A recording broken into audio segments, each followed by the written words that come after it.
حي على الفلاح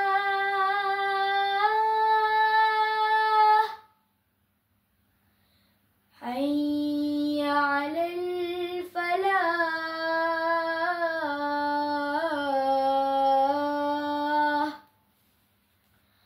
الله أكبر الله أكبر لا إله إلا الله.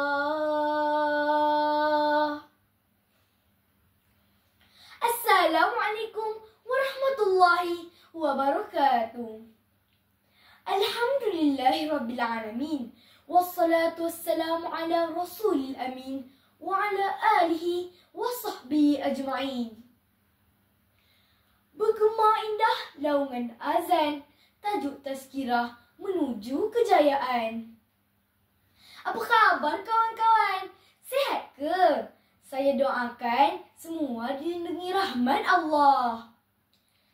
Menunaikan solat fardu 5 waktu sehari semalam adalah rukun Islam yang kedua.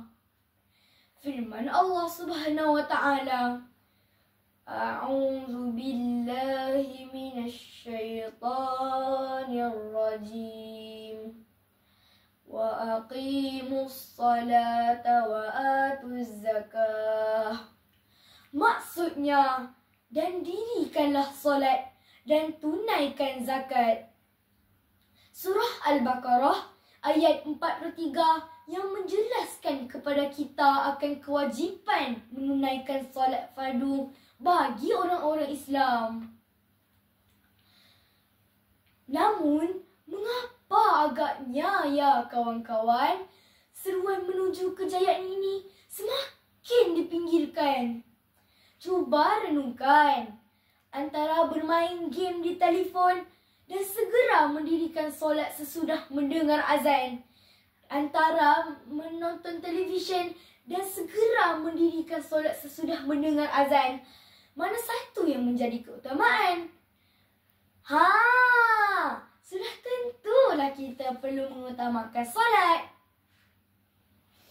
Sahabat, dalam sirah Isra dan Mi'raj, baginda Rasulullah sallallahu alaihi wasallam telah ditunjukkan sesungguhnya orang yang meninggalkan solat akan mendapat dosa yang besar.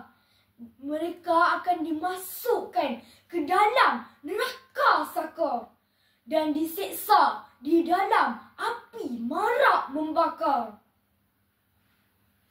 Kalau dulu sewaktu PKP kita tidak dibenarkan solat berjemaah di masjid, kini masjid telah dibuka semula. Kalau dulu solat jarang-jarang, sekarang sudah boleh rapat-rapat. Lalu, mengapakah kita kadang-kadang solat di masjid? Dalam sebuah hadis Muaz bin Jabal, Rasulullah sallallahu alaihi wasallam bersabda, Ra'sul amrul Islam wa amuduhus salah. Maksudnya, pokok segala urusan adalah Islam dan tiangnya adalah solat. Seandainya kita mendirikan solat, bermakna kita telah mendirikan agama. Dan sebaliknya, jika kita meninggalkan solat, bermakna kita telah meruntuhkan agama. Jangan kita lupa, solat itu ibadah fardu. Bukan hanya dibuat sekiranya mahu. Perlu dilaksanakan setiap waktu. Barulah hidup diberkati selalu.